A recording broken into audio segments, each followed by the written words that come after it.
From our New York studios, let's go inside her story with Jackie Reed. Good morning, Jackie.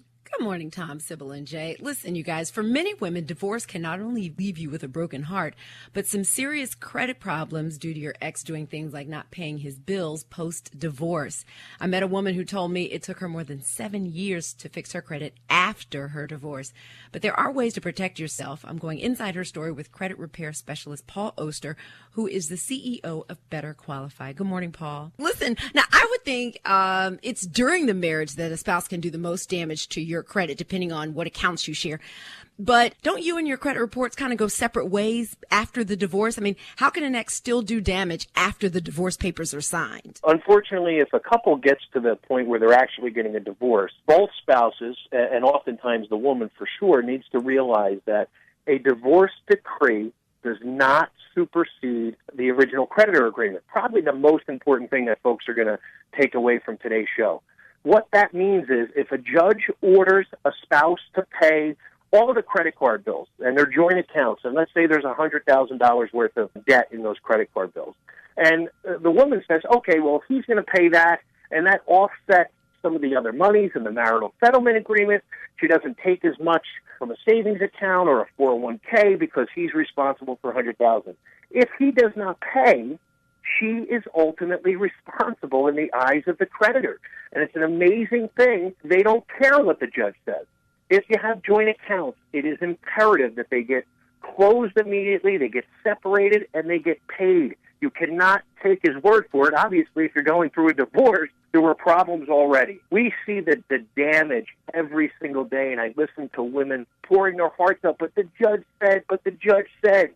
And it's an amazing thing to me that more people do not realize that. Now, is it mostly women that you hear from in these types of situations? Because a lot of women still let their husbands handle the finances and really don't get involved in that. Do you still see that happening?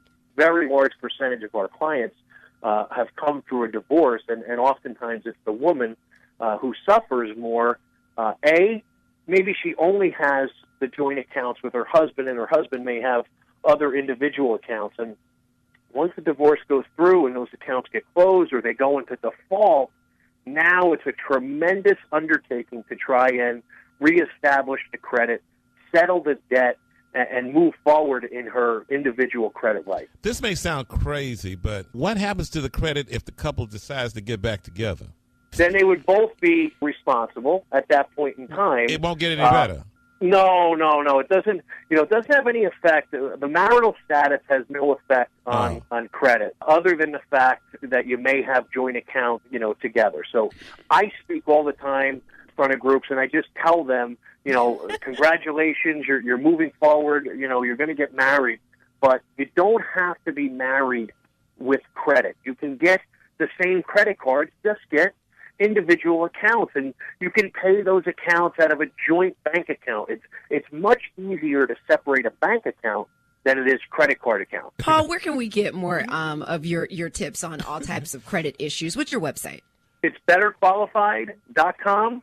Paul, thank you so much. All right, ladies. It's cheaper to keep them. You said it, not me, Tom. .com. Paul, do you think prenups are smart? If you don't have a lot of money?